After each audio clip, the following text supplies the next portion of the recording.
day, a long time ago, I first tasted lima beans. And then and there I decided that lima beans are the absolute best food in the world. Since then, I haven't really questioned that decision because I'd already made up my mind. Then the other day, some rebel told me about this wonderful food called popcorn. She claims that it's better than lima beans. At first, I didn't even want to think about popcorn, not to mention try it. I would look hypocritical if I actually changed my mind. But then I thought about how good this popcorn stuff sounded.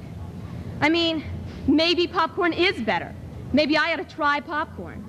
I had become lazy, automatically believing lima beans to be my favorite, just because I hadn't thought about my choice recently.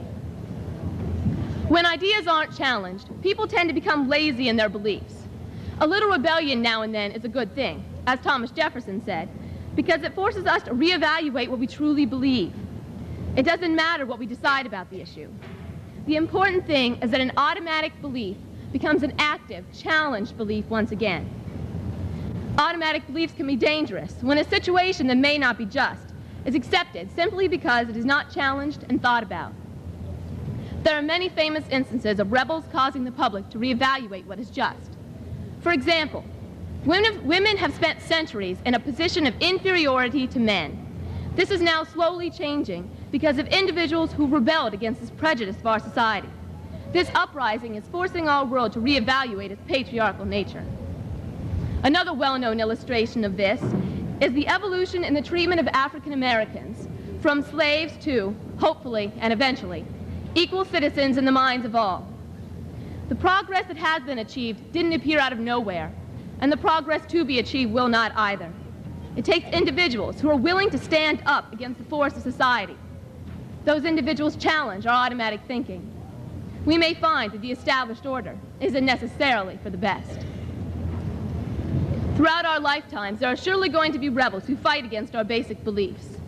My challenge to us all is to avoid closing our minds to possibilities. We, each of us, always need to be reevaluating our old beliefs. For if we don't, we prevent ourselves from growing as a person and as a society.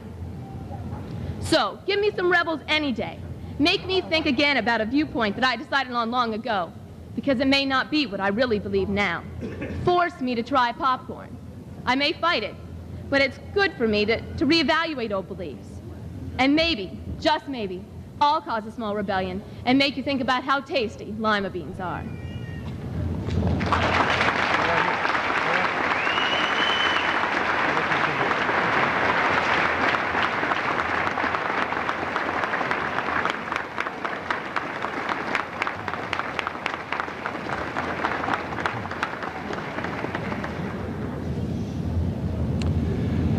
We are at a special point in our program today where we recognize our top scholars. As most of you know, we had 10 valedictorian candidates going into the final days of school. I'm proud to tell you that all 10 made it. 10 students tied for top honors with all A's during 4 years of high school, perfect 4.0 students.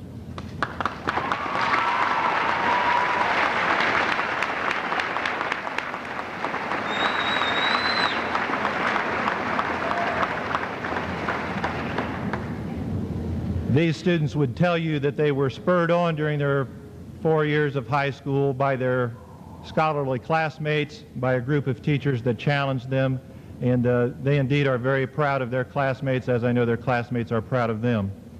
As we call these individuals to the platform for this achievement, we ask that their parents stand and be recognized also. Each honoree will be receiving a gold medallion and an honor certificate. Salutatorian for the class is Kristen Welcome. Kristen Jane Welcome.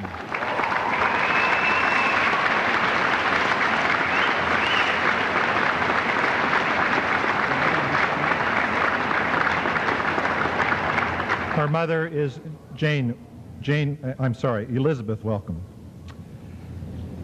Valedictorians, Shad M. Augustine and his parents Connie and Larry Augustine.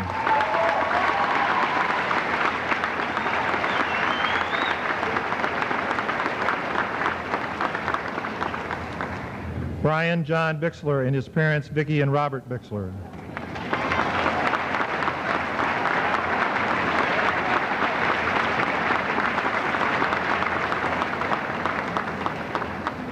Jennifer Ann Brulot, her parents Carol and Richard Brulot.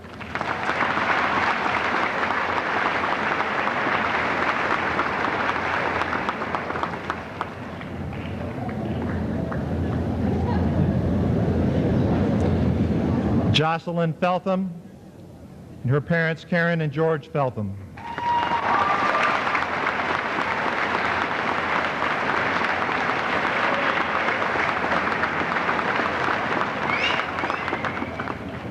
Davida Ann Johnson and her parents Judith and Philip Johnson.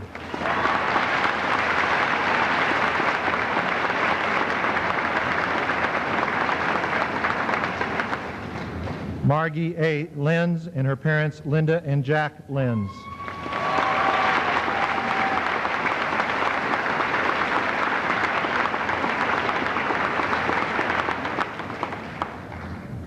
Robert Hale Miller and his parents Nancy and Art Miller.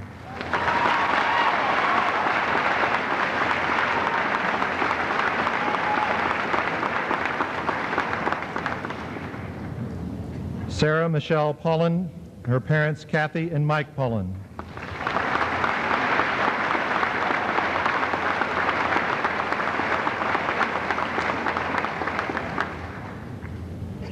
Ulange Kelly Beltane Regan and her parents Mary Ellen Kelly and Trace Regan.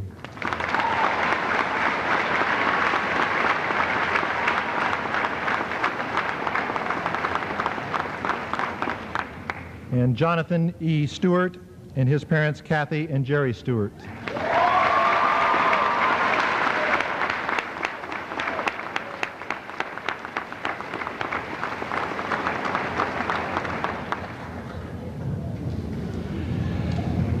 We will be recognizing these valedictorians and salutatorian with medals and certificates.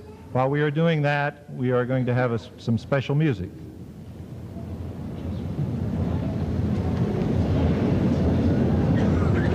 Which way? We're over here, Sue.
Away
It won't be worth it, trust me.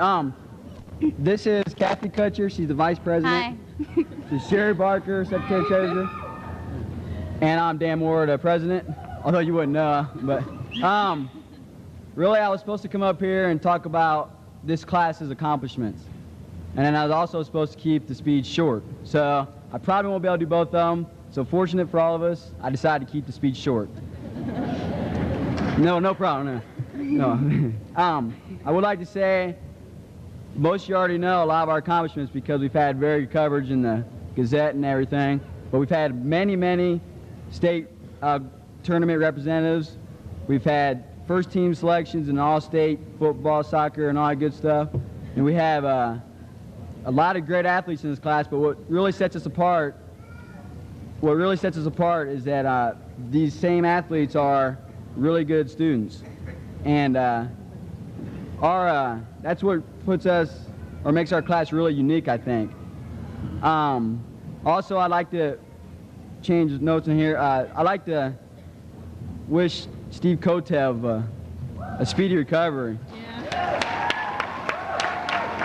Yeah. He got in an accident and couldn't join us today, and well, he's in all of our hearts, I'm sure, but he's okay. He just can't join us today. And lastly, see, she does this all the time. She keeps me in line. I'd like to thank, of course, please stand up, Ms. Brown. Ms. Brown's our senior class advisor, and I'd like to thank her so much because me standing here means nothing. She's done everything for all of us, and seniors are very appreciative. I know all of us are. And I'd also like to thank Sherry here. She was our secretary, and Lord knows both of these did everything. I didn't do a thing. I'll take the credit for it. And I'll take all the credit. So thank you too.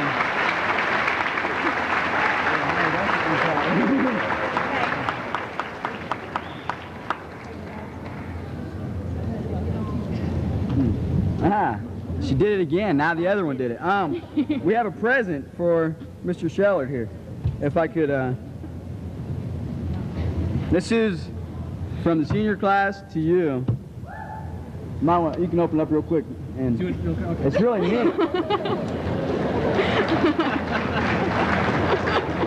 Real quick.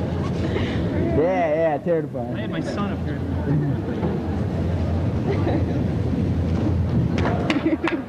This is our class t-shirt.